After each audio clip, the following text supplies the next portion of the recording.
Isezerano rishya. Iyo ufunguye Bibiliya mu ishakiro ryayo, ubona ko rigizwe n'ibice binini bibiri by'urwunge rw'ibitabo bigize isezerano rya kera n'isezerano rishya.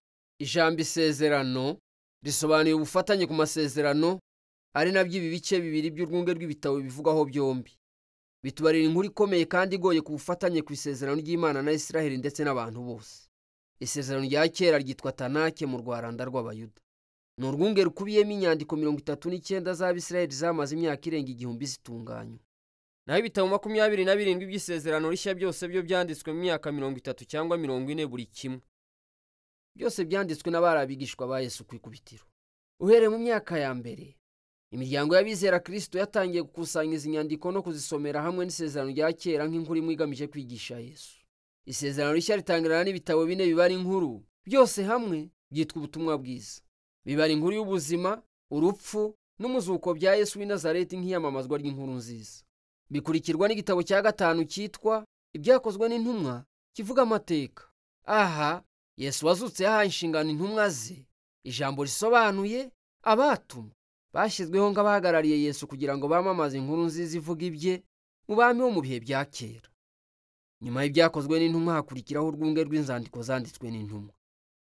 Izi nzandiko zandikiwe kugira ngo zigishe kandi ziyobore imiryango yitwa amatorero y'abizera bahamwe na hamwe biyemeje gukurikira Yesu. Hari inzandiko 13 zanditswe n'intumwa Pawulo, kandi nta nubwo zitondekanyije hashingiwe ku gihe zanditswe, ahubwo hakurikijwe uko zireshya zihereye ku ndende kugera ku ngufi. 13 zanditswe na Pawulo. Hanyuma hari n'urwandikiwe Abaheburayo, rwanditswe n'umuntu utaravuzwe izina, ariko wari inshuti y'intumwa ya hafi. Inyuma yarwo hari izanditswe na Yakobo, Yuda, Petero na Yohana. Babiri bari abavandimwe ba Yesu, abandi babiri bakaba babanjirije abandi mu bamukurikiye. Igitabo cya nyuma cy'isezerano rishya ni Ibyahishuwe, urwandiko rwandikiwe amatorero 7 ruhishura ijambo rya gihanuzi ku ngorane n'ihumure ku bakurikira Yesu bose. Ibyo rero nibyo bitabo by'isezerano rishya, ariko se bivuga kuki? Kandi bihuriye n'isezerano rya kera kugira ngo bibe bibara inkuru ifitanye isano. Dore uburyo wabyumva. Bibiliya ibara inkuru imwe ndende kandi igizwe n'ibice cyangwa ibikorwa byinshi. Isezerano rya kera ribara inkuru zigize uruhererekane rwa mbere rw'ibikorwa bigufasha gusobanukirwa buri kintu mu gice cy'inkuru gikurikiraho. Insanganyamatsiko z'ingenzi n'ubusobanuro ku bitagenda byanditswe mu buryo byisubiramo. Hanyuma mu isezerano rishya, ibyo byose birongera bigasubirwamo bisobanuriwe mu nkuru ya Yesu ibisoza byose. Reka mbereke icyo nshatse kuvuga. Igikorwa cya mbere kivugwamo Imana n'abantu bose muri rusange. Imana yateguriye abantu urusengero rw'ubusitani ruhebuje, baremewe kuba abafatanyabikorwa b'Imana mu gutegeka isi. Ariko abantu baba bapfapfa, nuko bishyira mu mwijima w'ikigeragezo maze bigomeka ku bwenge bw'Imana. Nyuma bangarizwa mu butayu aho batangiye gusubiranamo no kwicana. Bubaka imijyi yakwirakwije ukwikunda ndetse n'igitugu byabo, ari nabyo byabagejeje kuri wa mujyi w'ubugome Babuloni. Ariko Imana ikunda isi n'abantu byayo b'abapfapfa, nuko itegura umugambi w'uburyo izabakiza ibahaye isezerano ryo kuza kundi muntu mushya uzarimbura ikibi cyadukururiye kwiyangiza ubwacu. Igikorwa gikurikiraho mu nkuru ya Bibiliya kivuga Imana na Isiraheli, kandi kivuga ku nsanganyamatsiko n'ibivugwa mu gikorwa cya mbere byisubiramo. Imana ihamagara abantu bashya bakuye muri Babuloni, ibashyira mu gihugu cy'ubusitani gihebuje. Aburahamu, Sara n'Abisiraheli bamukomotseho. Imana isezeranya ko muri bo umugisha w'ubumana uzagera ku mahanga yose. Mu by'ukuri aba nibo bantu bashya dutegereje. Nyamara Abisiraheli basubiyemo kwigomeka ku Mana kw'abantu, biyubakira imijyi yuzuyemo ubugome, bizanira kurimbuka no kongera kujyanwa muri Babuloni. Ariko Imana yakomeje isezerano ryayo ko abantu bashya bazakomoka mu rubyaro rwa Aburahamu.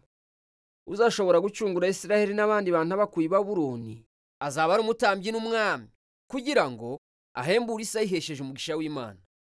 Noneho reba uburyo ibi bikorwa byombi bikurikira umujyo umwe. Igikorwa cya kabiri ni kirekire kandi n'isubiracyaha rikabije ry'igikorwa cya mbere, kandi byombi bigaragaza ubuhenebere bwa muntu.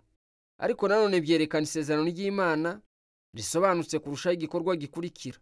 Abahanuzi n'abasizi bo mu isezerano rya kera. Abahanuzi bashinje Isiraheli n'amahanga yose ibibi byabo, kandi batangaza ko umunsi umwe Imana iziyizira ubwayo gushyitsa umunsi w'Uwiteka, maze ikiza abantu bayo Babuloni. Yari kuzabikora iboherereje umutambyi akaba n'umwami w'isezerano, akazagirwa nabi nk'imbata maze agapfira ibyaha by'Abisiraheli ndetse n'abandi bantu bose, ariko akazahabwa ikuzo nk'umwami w'amahanga. Izategeka bava muri Babuloni maze bahure n'ubwoko bwayo bushya bw'isezerano buzafatanya n'Imana kuyobora Yerusalemu nshya. Ubwo ni ukuvuga ibintu bihinduwe bishya. Uko niko isezerano rya kera risoza riteganya ikindi gikorwa muri ya nkuru imwe ya Bibiliya.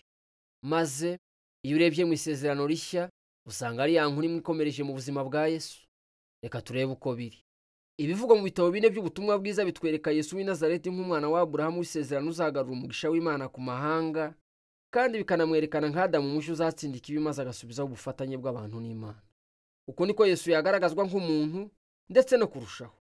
Yagiye hose yamamaza kuza k'ubwami bw'Imana bwasezeranyijwe, kandi yavugaga akanakora nk'umwami wa Isiraheli ukomoka mu ijuru. Ariko ahubwo kwiyita umwami, Yesu yiyitaga umwana w'umuntu, ni ukuvuga wa muntu wagombaga kuzakora iby'umugaragu. Ibitabo by'ubutumwa bwiza bivuga ko Yesu, Imana ya Isiraheli, yahindutse umwisiraheli uganduka, kandi nk'Adamu kuri uwo twaremewe gusa nawe twese, ariko bikatunanira. Intego ya Yesu kwari ukurwanya icyo kibi cy'umwijima wishe munsi y'ububi bw'abantu, kidushwashwira kwikunda, urugomo ndetse n'urupfu. Ariko se wanesha ute icyo kibi? Igisubizo gitangaje kiri mu bitabo by'ubutumwa bwiza ni uko Yesu yatsinze ububi bwacu kubwo kwemera ko bumwica ari ku kinyuranyo cy'intebe ye y'ubwami, umusaraba, aho Yesu yapfiriye azize ububi bw'abantu n'icyaha. Ni naho yashyiriye mu ngiro ibyo yigishaga, nko kutihorera, kubabarira ndetse n'urukundo rudushoboza kwitanga, ari byo binyembaraga biruta ibindi byose mu isi. Kandi kubera ko urukundo Imana ikunda ibyo yaremye rukomeye kurusha ububi cyangwa urupfu, Yesu yazamuwe mu ntera y'ubuzima bushya nk'urugero rw'umuntu mushya. Ibi bikaba ari byo bitugeza ku nkuru y'ibyakozwe n'intumwa. Ku bwa Mwuka, Imana yambika imbaraga abigishwa ba Yesu babasha kwamamaza ubuzima n'urukundo bya Yesu mu isi, ari nako bahendahendera abantu kuva mu bupagani kugira ngo binjire mu mpuzamiryango ya Yesu nshya y'abizera. Aha niho inzandiko zanditswe n'intumwa ziziramo muri ya nkuru.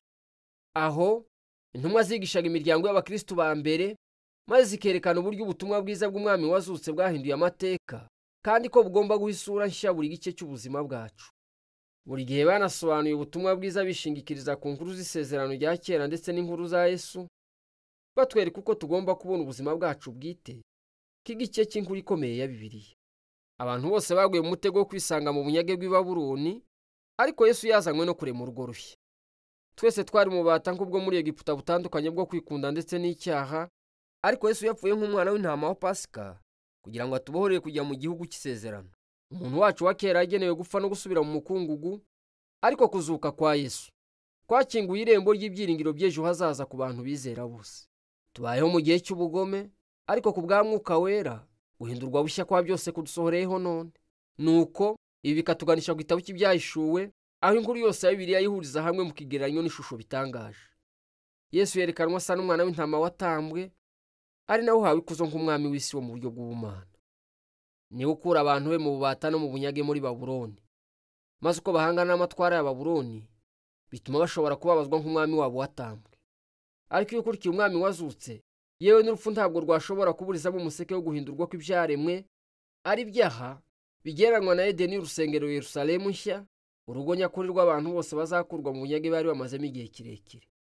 Nuko rero ku rupapuro rwa nyuma rwa Bibiliya, ijuru n'isi bihurizwa hamwe, maze abantu bahinduwe bashya bazahera ko bakora umurimo bagenewe uhereye ku rupapuro rwa mbere rwa Bibiliya, gutegeka isi hamwe n'Imana mu rukundo n'imbaraga zayo. Isezerano rishya ni urwunge rw'inyandiko rutangaje, zivuga iby'intumwa bahamyaga bigisha ibya Yesu wazutse ubwe. Kandi kubw'Umwuka w'Imana, aya magambo y'abantu yamamazaga ijambo ry'Imana ryiringiza kuva mu kinyejana cya mbere kugeza mu kinyejana cya 21. Buri gitabo cyerekana uburyo cy'Imana binyuze muri Yesu n'Umwuka Wera iyoboye isiganisha ku mugambi wayo wo guhindura byose bishya. Maze gusoza kw'iyi nkuru, mu by'ukuri n'intangiriro y'indi nkuru nshya itari yabarwa. Ibyo ni by'isezerano rishya ryigisha.